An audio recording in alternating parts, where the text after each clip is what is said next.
wabarakatuh. Perkenalkan, nama saya Muhammad Rifki Amali. Kami dari KKN Bun Wali Songo, Semarang. Kami kelompok 116 akan melaksanakan kegiatan pada hari ini. Dan terima kasih sudah hadir bersama kami narasumber dari aktivis kesehatan Brebes. Kami di sini akan melaksanakan kegiatan diskusi santuy dengan tema pandemi COVID-19 di tengah masyarakat. Nah, perkenalkan, ini teman saya.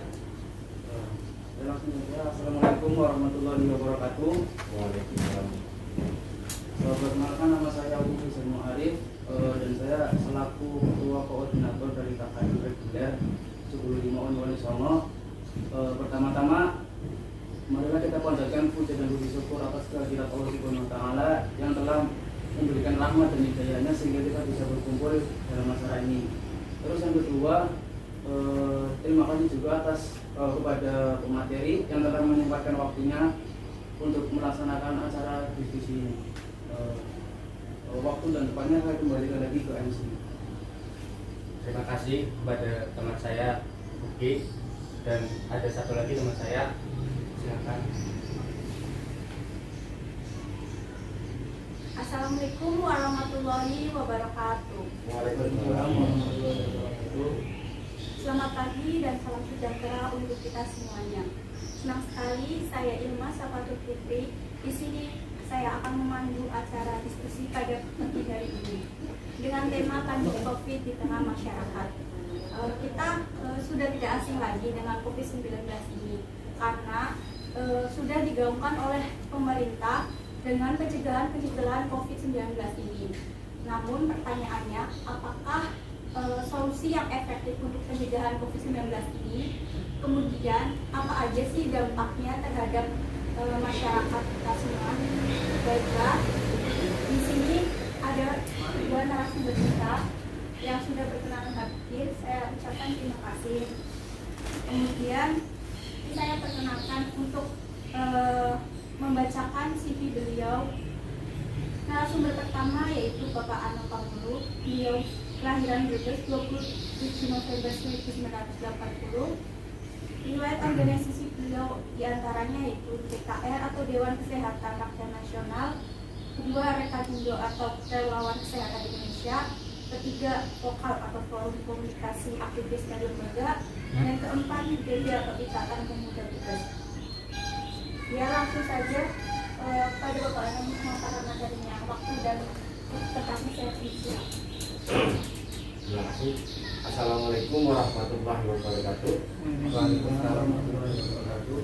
Tentunya saya ucapkan terima kasih kepada teman-teman dari KKN UIN Wali Songo Semarang pada tema yang telah disampaikan oleh materi yang disampaikan oleh teman kita Mbak Ilma kaitan pandemi COVID-19 di tengah masyarakat.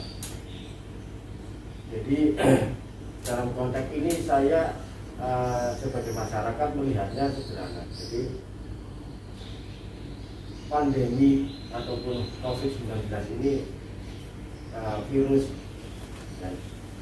itu dari dulu sudah lama itu kita hidup berdampingan dengan yang namanya virus. Namun memang COVID-19 ini lebih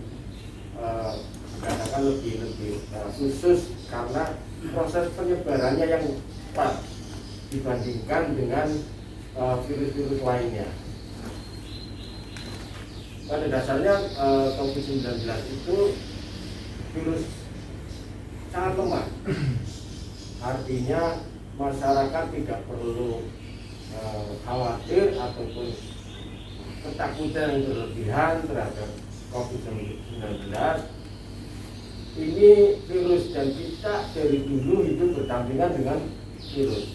Nah, bagaimana caranya kita bisa bisa hidup berdampingan dengan virus, namun virus itu tidak berdampak negatif kepada diri kita ataupun kehidupan kita sehari-hari adalah pertama, biasakan kita untuk menjaga pola hidup sehat. Pertama itu. Kedua, lakukan protokol kesehatan dalam kegiatan sehari-hari. Karena dengan pola hidup sehat jelas itu akan satu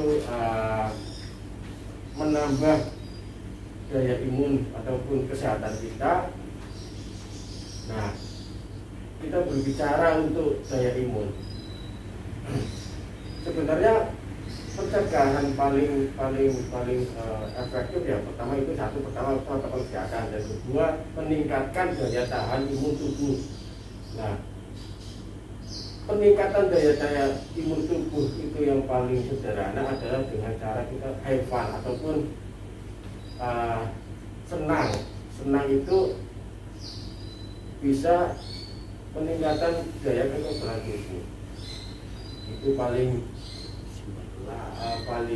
pencegahan yang paling sederhana kan, kita dari jiwa kita rasa senang itu, dan tentunya dengan mengkonsumsi juga makanan-makanan yang meningkatkan kekebalan tubuh atau daya imun tubuh. Nah, protokol kesehatan, kenapa kita perlu untuk melakukan protokol kesehatan di masa pandemi ini? Karena yaitu virus itu kan kita tidak bisa melihat, meskipun ada di sekeliling kita tidak bisa melihat. Nah, sifat virus COVID-19 ini kita juga harus tahu dia masuk lewat mana ke tubuh kita. Bagaimana kita bisa menghindari sebuah penyakit ketika kita tidak tahu dari mana penyakit itu masuk ke tubuh kita.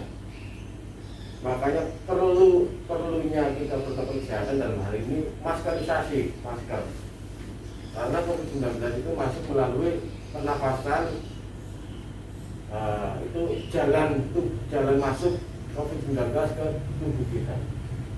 Nah, kalau selama ini yang sudah kami lakukan ataupun sampaikan kepada masyarakat, kita tidak perlu takut terhadap COVID-19, karena takut itu justru akan menurunkan daya tahan tubuh. Ya. Biasakan ketika kita melakukan aktivitas protokol kesehatan, selepas aktivitas kita langsung pulang ke rumah, tapi jangan bertemu dengan anggota keluarga. Kita langsung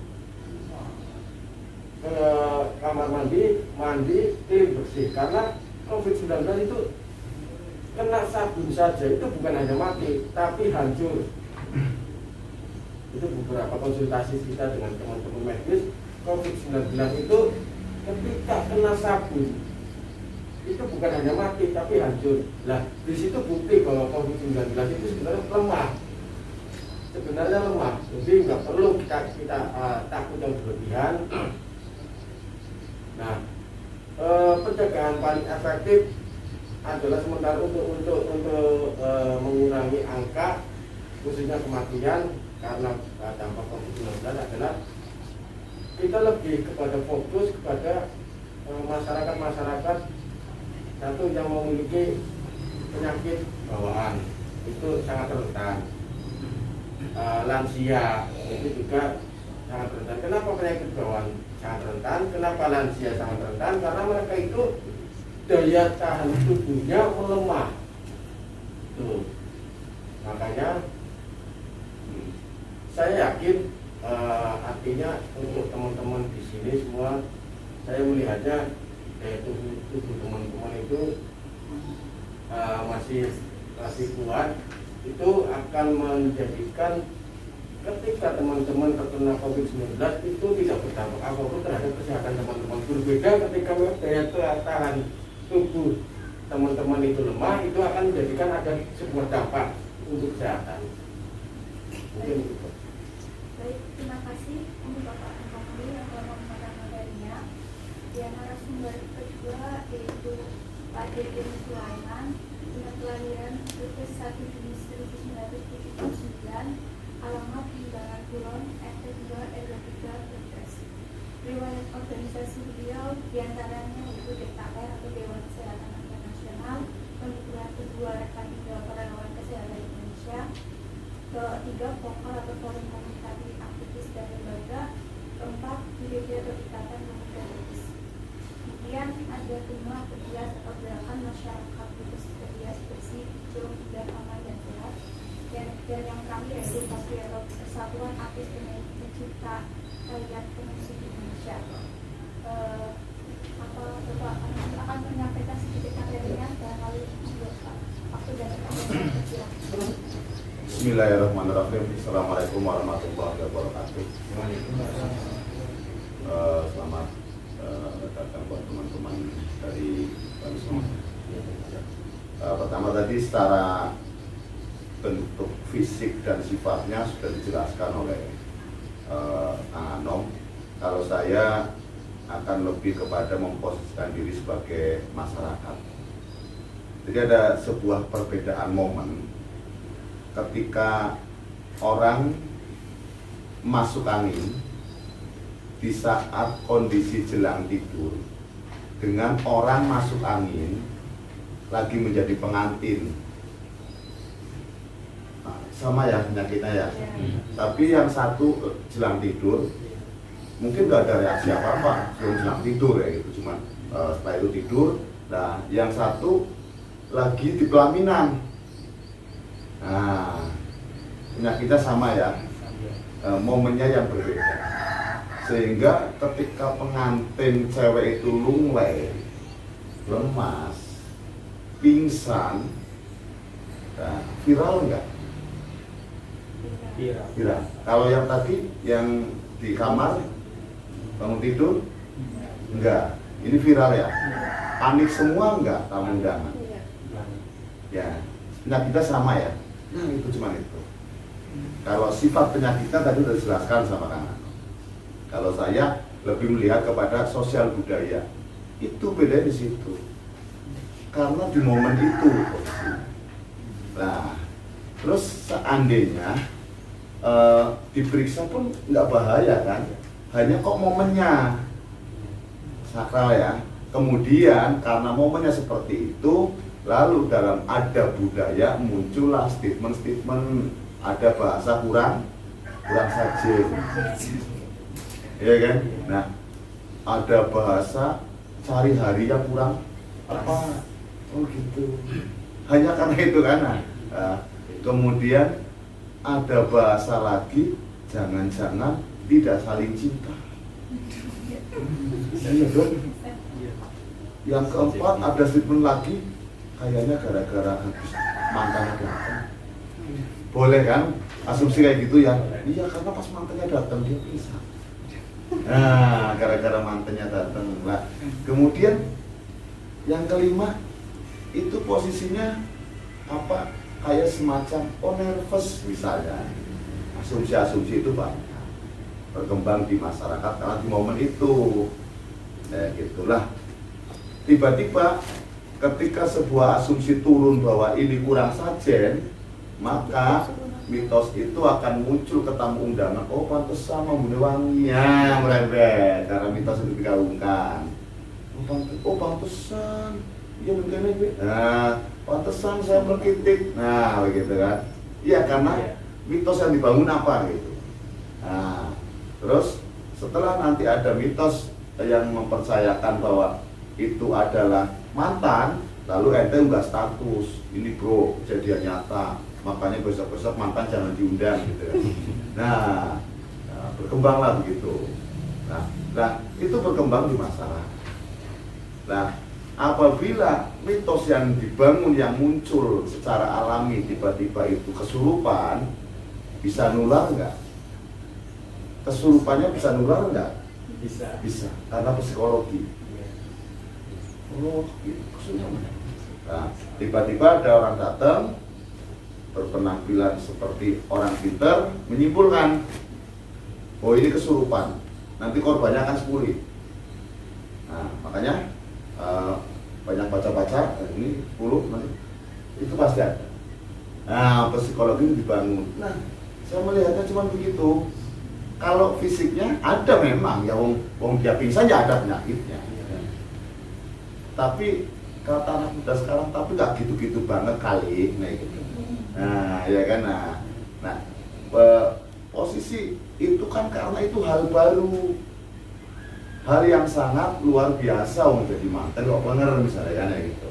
Padahal sih namanya pingsan itu hal yang biasa, karena waktu dan tempatnya yang bikin tidak biasa, kayak gitu posisi. Jadi kalau kami lebih kepada metode seperti ini yang berdampak pada kematian dan membahayakan.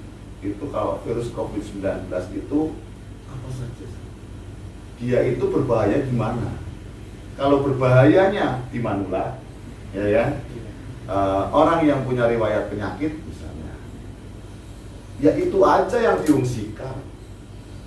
Nah, yang diisolasi itunya, kan jumlah itu angkanya kan mungkin paling 5% misalnya.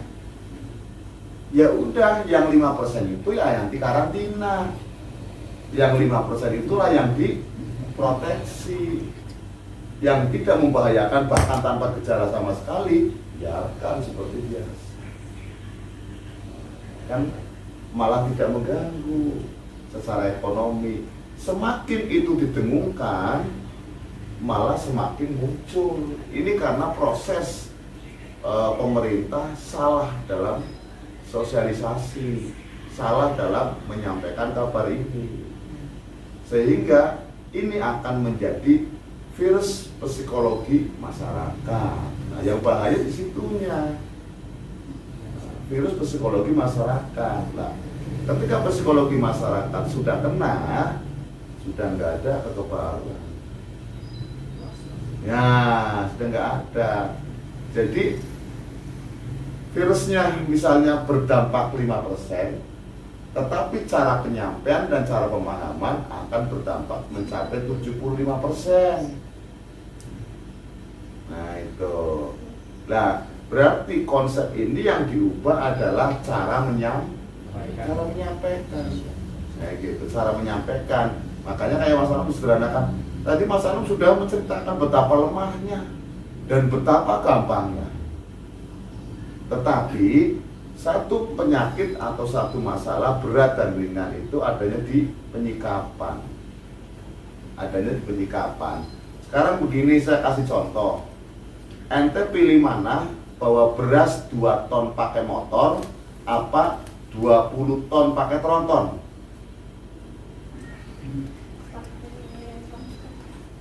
Milih pakai tronton ya. Nah, kok padahal kan lebih berat 20 ton. Tapi pakainya, padahal kan lebih ringan 2 ton, tapi pakai motor. Nggak bisa. Nah, walaupun itu berat, tetapi kekuatannya kita lebih kuat, kemudian kita lebih luas, lebih mumpuni dalam menanggung beban itu, maka lebih ringan.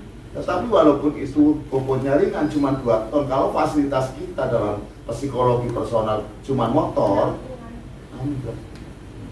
nah, yang disikapi itu tonase berasnya apa kendaraan kita.